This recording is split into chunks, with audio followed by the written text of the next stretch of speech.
We got a nice little quote from him. This might be one of my favorite media day moments from Joe Harris, aka Beef Jerky Joe, and I really hope that jumps on as Pistons fans. We already got a beef stew, so let's have Beef Jerky Joe as well. He talks about just trying to help lay down the foundation and the culture for the Detroit Pistons. And I'll let the clip play. I don't want to butcher what he says, but it is pretty great from Beef Jerky Joe.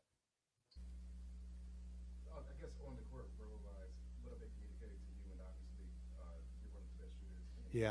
How do you see yourself kind of fitting in? I don't know, and I haven't really discussed that with anybody a whole lot. But to be honest, I'm not overly concerned with it. Whether that's playing 15, 20 minutes a game or not playing at all. I think I can offer value in a lot of different ways. Where I've been around a lot of really good players, and I've been on some really good teams, and my approach is not going to change regardless of playing time, role, any of that stuff. I have a very certain way with how I do stuff, and it's been consistent since I've been in this league, and I'm going to continue to do it regardless of the role. But I think I offer value in the sense, just in that sense, where I'm going to come in, I'm going to do what's asked of me, I'm going to do my job.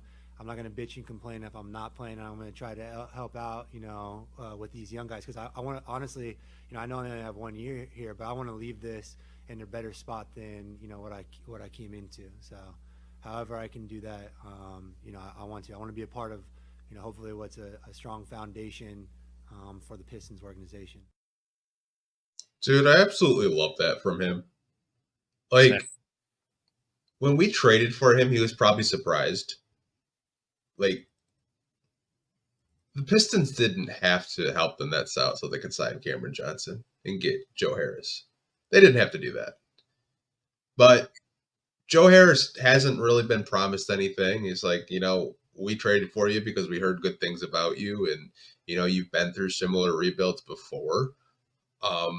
And we want you to help these young guys grow and develop. And he said, you know what? Like, I don't give a shit if I play or not. I'm not going to bitch and complain. He's like, I just want to help these young guys here.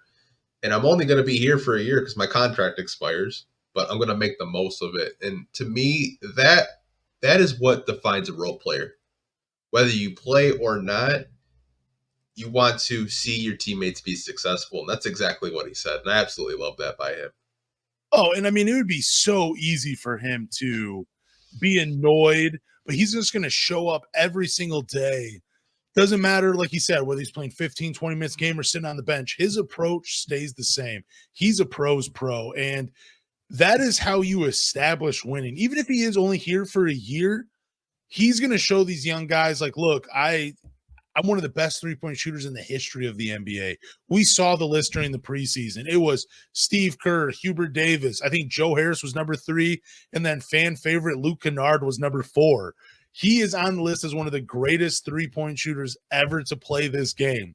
He could sit there and go to so many other teams and have a role, get minutes, and he's earned that by what he has already done, by his body of work. He has earned the right to say, look, I deserve minutes. I deserve to be a part of the rotation. Look how good I am. You can use my skill set. But instead of saying that, he's like, man, I'm just going to come in. I'm going to show these guys this is what it takes to be a player in this NBA. This is what it takes to have a long career. This is what it takes to make $19 million in 1 year playing a kid's game. You want to do that? You want to be here for a long time? Follow what I do. Show up every day. Show up like you're the star, even if you're not the star. That's what I got from Joe Harris.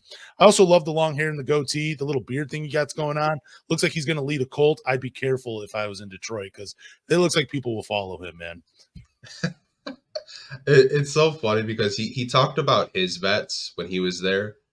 He talked about Jared Dudley and I believe Ed Davis were his vets when he was on Brooklyn. Because I just looked up a roster from 2018 when Kenny Atkinson was the coach over there.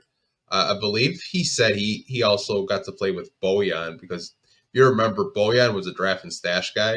Yep. For the Brooklyn Nets. And he said he did get to play with Bojan for a little bit, which I found actually kind of cool. And they're two of the best three-point shooters in the NBA, and they're both on the Detroit Pistons. So that's really exciting. Yeah, Beef Jerky Joe, I can't say it enough. I feel like he's gonna go down as one of those guys we talk about for years and years and years as a Detroit Piston. I don't know why, but I just feel like there's gonna be some moment during the season where he just lights it up and has one of those memorable moments that we're just going to remember for a long time and talk about, especially on this podcast, because we're both Joe Harris fans.